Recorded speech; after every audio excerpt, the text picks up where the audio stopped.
Welcome to Energy Talks, a regular podcast series featuring expert discussions on power system testing, data management, cybersecurity, and important trends in the power industry. My name is Scott Williams from the podcast team at OMICRON, and I will be your host.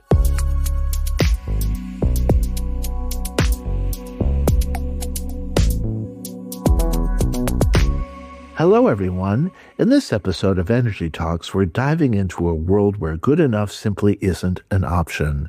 If you're working in electrical power system testing, you know the stakes. Electrical power systems are getting more complex, the grids are smarter, and when you're out in the field with a critical deadline looming, an unexpected technical or application issue can feel like hitting a brick wall when performing critical testing of power system equipment. These are the times when you need the assistance of expert technical support to help you solve issues that are stopping you from getting the job done. But what if technical support was more than just a call center? What if it was an extraordinary user experience built directly into the customer care philosophy of the company offering it? To find out, I am joined by OMICRON technical support engineers Stefan Achberger and Lukas Forstner, who live and breathe this culture every day.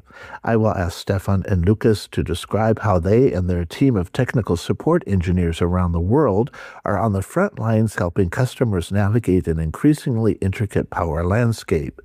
I will also ask them to describe the OMICRON customer care commitment and how it motivates the team to invest so much time and energy into every single customer issue, standing by 24/7 to make sure that extraordinary technical support isn't just a buzzword, but a reality for testers in the field.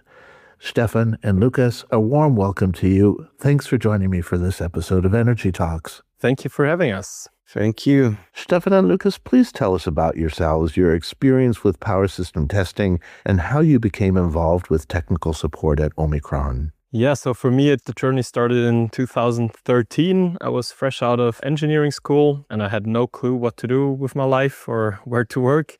And we had an excursion day to OMICRON, and one of the stations was tech support, and I heard what it was about, that it's kind of combining technical knowledge but also customer contact.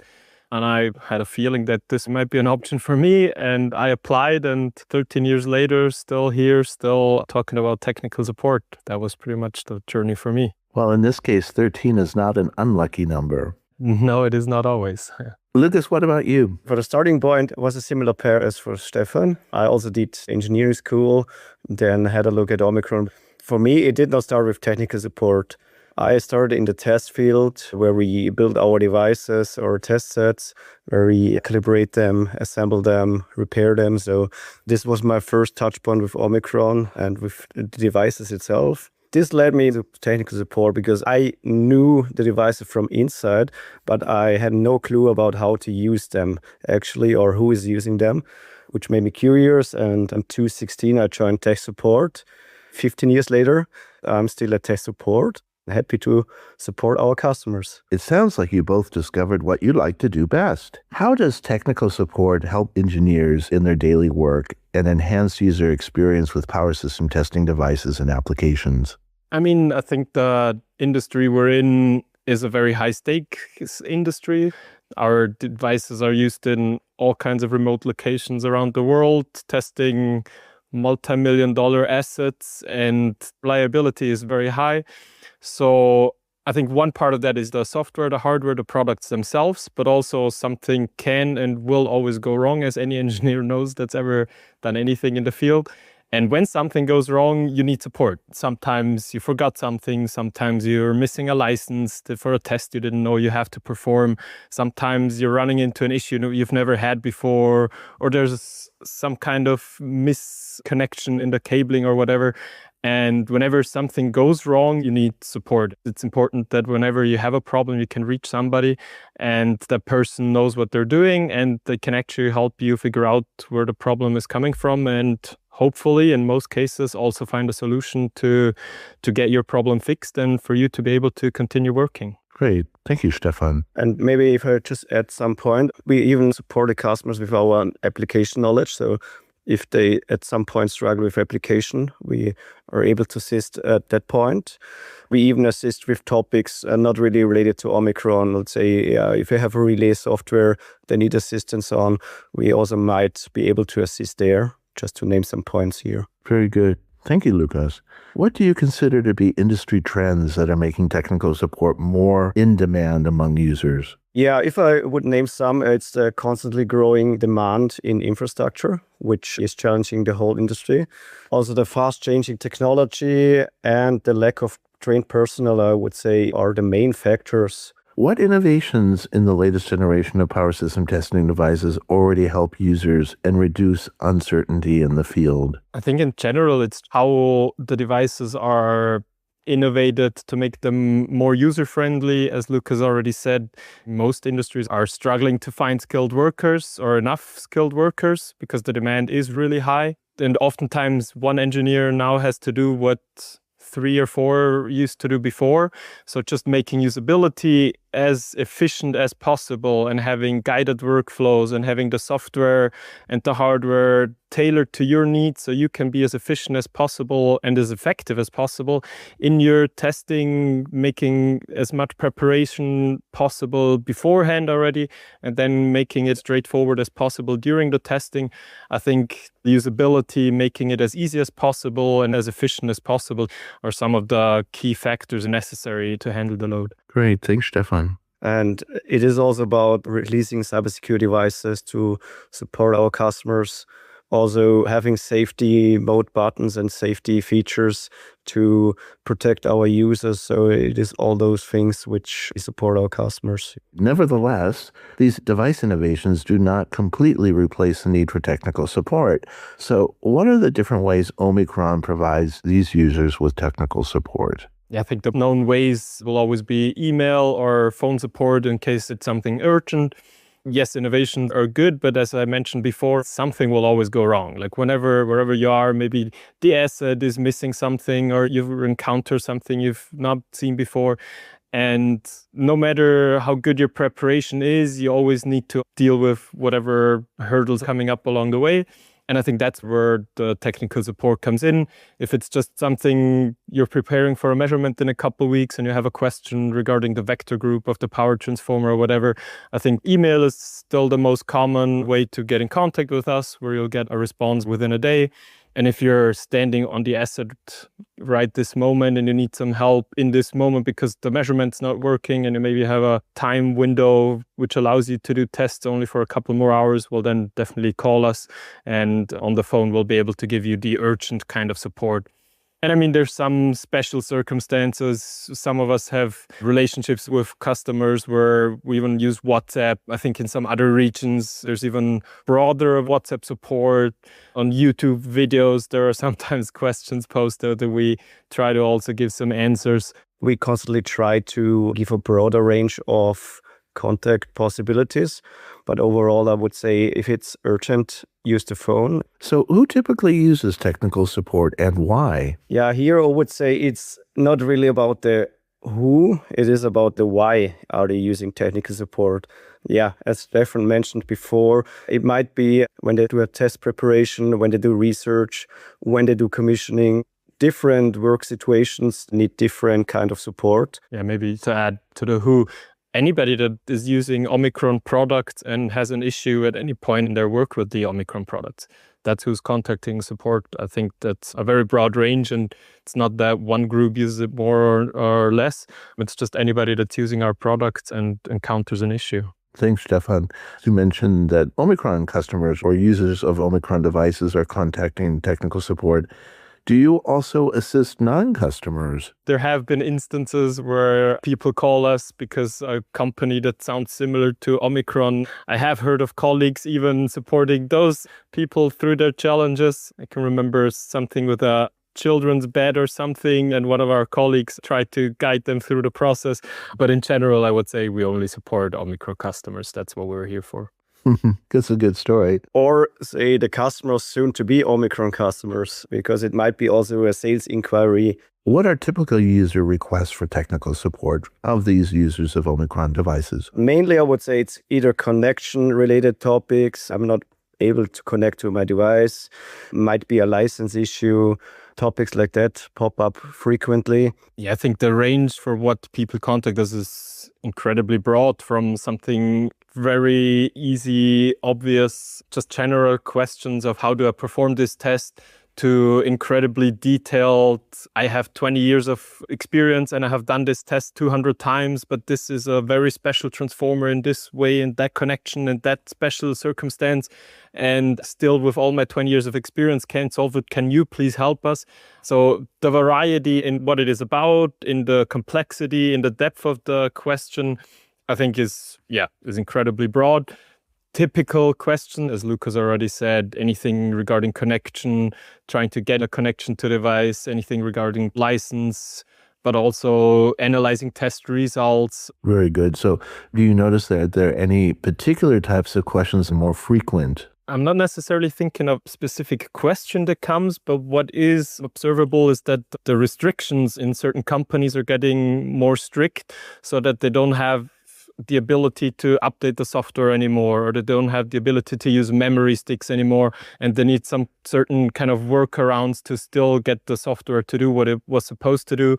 So I think a lot of talking about cybersecurity, about information security, those topics are definitely a trend where it gets more difficult to do what people were supposed to do earlier or were able to do earlier, and now they have more restrictions and less freedom in their usage. I think that's something that's observable. That's very interesting, Stefan. Thank you for that. But it is also about distributed energy resources, which for sure is a market trend.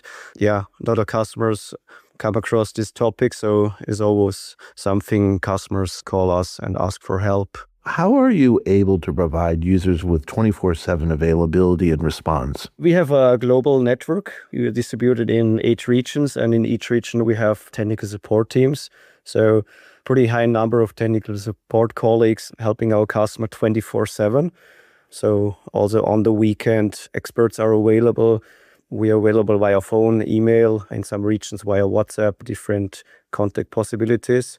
How we are able to do so, we gain our colleagues a lot of time to get the knowledge they have, do some testing, do some research, be out in the field, gaining knowledge.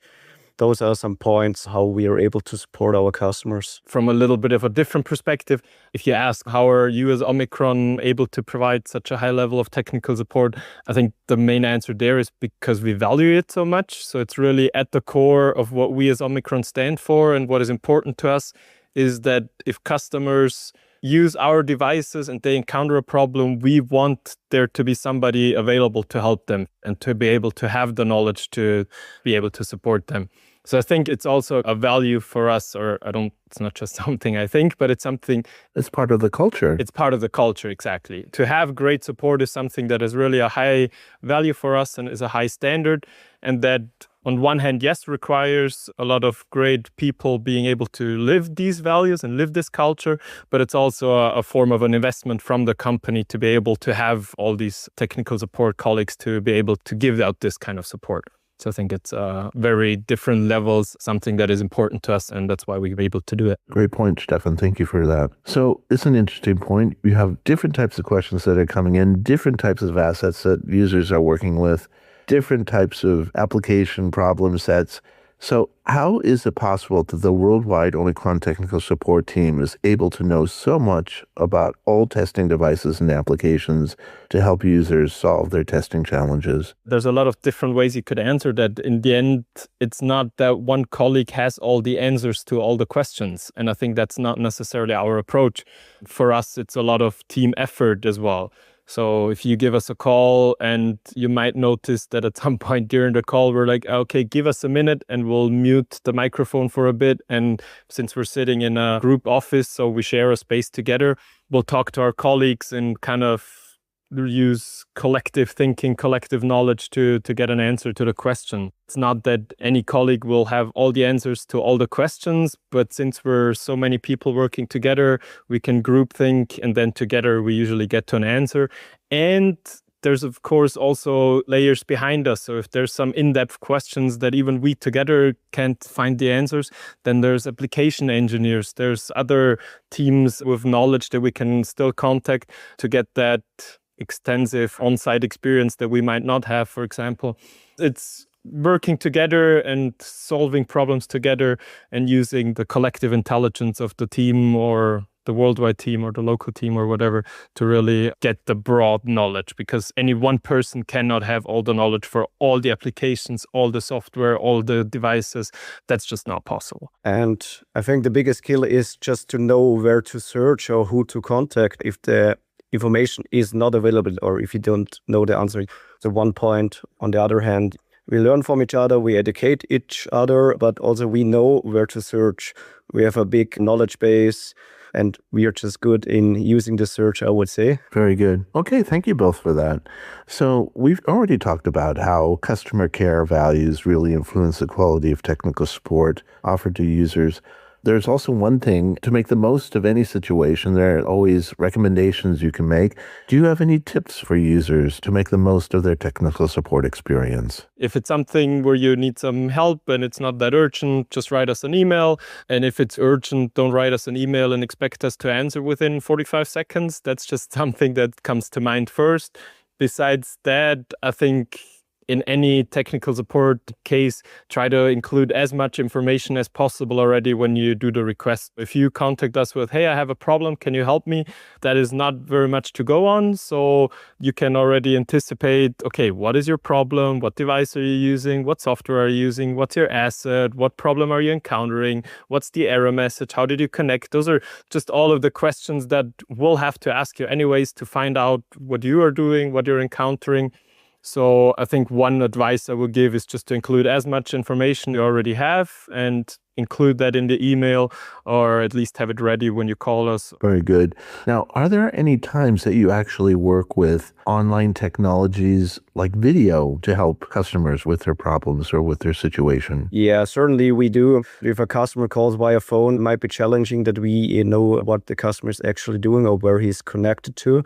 So at some point, we ask them if remote possibility via TeamViewer might be possible to have a look on their system, to see what actually their settings are. Just one thing I might add is that you would underestimate how many times somebody calls on WhatsApp or whatever service and shares their videos. That is, of course, possible whenever such a channel is used. Okay, thank you both. So do you ever follow up with users to make sure that their problems or challenges were solved? Yeah, we have automated ways to do those follow-ups. Say if they contact us via email, there is a follow-up. If the customer has not responded for 2 weeks, we send a follow-up email asking them if the problem still persists. That's one point, how we follow up. Other than that, if there is kind of a feature with a software bug where we made some changes, so we follow up with them and inform them that this is being resolved, is included in our software. And those are ways we get in touch with our customers after a case. Okay, so here's the big question. How can users contact OMICRON technical support? Yeah, I think the easiest way is if you go to our website, which is omicronenergy.com. And there's one aspect of it that's called support, and there's technical support. And wherever you are in the world, there will be your phone numbers, your emails. The email is always support@omicronenergy.com. And there's different phone numbers depending on which region you're calling from. So you don't have to call an Austrian phone number if you're sitting somewhere in India. So different regions in the world have their own phone numbers, and that's the easiest way you can call us. And just to mention again, 24/7 engineers available in English. In some regions, depending on the time zone, will be local language if needed, but mostly 24/7, it's English support. OMICRON does a lot of events around the world and in different regions, user meetings, special seminars and such, and you all attend them, I'm sure. Do you ever run into customers that you've helped before, and have you developed professional relationships with any of them from seeing them often at events, for example? Yes, for sure. I mean, it's still something different if you've had just email exchanges, if you had phone exchanges, but also for after several phone exchanges, there's some kind of a relationship developing. And of course, if we meet them at conferences, user fairs or whatever, sometimes you meet them for the first time after having talked on the phone for many hours before. It's always quite funny to finally have a face for the voice. There are certain customers that we have regular contact with and where a professional relationship has grown out of, Yeah, and I mean, on the other end, some customers call us. For some of them, we do trainings on site. So we even might know them from the on-site trainings, and then the personal relationship evolves and they contact you directly. So those are points. And for sure on events, it's always nice to see customers you had contact with. And to add one thing about that, to a question you had earlier about following up if the problem was solved, one thing all of our tech support colleagues really appreciate if customers afterwards give us a little indication, yes, you solved our issue, we're so thankful, thanks for the great support. That is something that really always puts a smile to the colleagues' faces.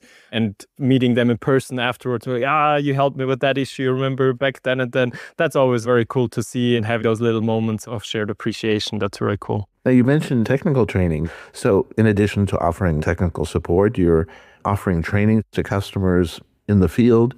How are you involved with that? We have an OMICRON Academy that does official training, theoretical and practical courses, but you also are involved with technical trainings. In what area and what way? If you book an OMICRON Academy training, there might be a technical support colleague leading through it. If you got a startup training for your new device, there might be a tech support colleague coming to show you how to handle the device. There's a lot of knowledge within our teams. When you think about technical support, often you imagine some person sitting in a cubicle and doing nothing but being on the phone all day. And that's very much from the truth, because they do the trainings, they do customer measurements, they do measurements in-house. We're involved in a very lot of processes and try to gain our own knowledge, but also share our knowledge. And that includes trainings on-site, in-house. There's a lot of things we do, and trainings is for sure one of them. And it's not just a once-in-a-lifetime thing if somebody does trainings, but we have people that do dozens of trainings every year. The variety of tasks our technical support colleagues do is pretty broad. We even did software quality tests. Application notes, as Stefan mentioned, trainings, all those things. So pretty big list of tasks we are able to support with. Yeah, it definitely sounds like a long list. So how do you manage to do all of it together? You must have a big team. Is that true? We have teams worldwide trying to make sure we get our knowledge, we share our knowledge, and also trying to establish the 24/7 reachability. Sometimes get a little multitasky, so working on one task while the phone rings and trying to focus on the phone call during it, but then also document the phone call, but then also continue working on whatever you were working before. So it's not without its challenges. But yes, as we said before, OMICRON values tech support, and that's why we have large teams around the world working on this. And it's all a group effort in the end to make sure we can provide this service to our customers and still also support all the teams within the company and kind of juggle all those tasks at the same time. Very good. Stefan and Lukas, thank you for joining me for this episode of Energy Talks. Thanks for having us. Yeah, really appreciate you having us and asking us about our work and putting it out there, what we do. Well, thank you both for taking the time. And a big thank you to our audience for listening to this and other episodes of Energy Talks. We always welcome your questions and feedback. Please send us an email to podcast@omicronenergy.com. OMICRON has several years of experience in power system testing, data management, and cybersecurity, and offers a matching solution for your application. For more information, visit our website at omicronenergy.com. Please join us for the next episode of Energy Talks. Goodbye for now, everyone.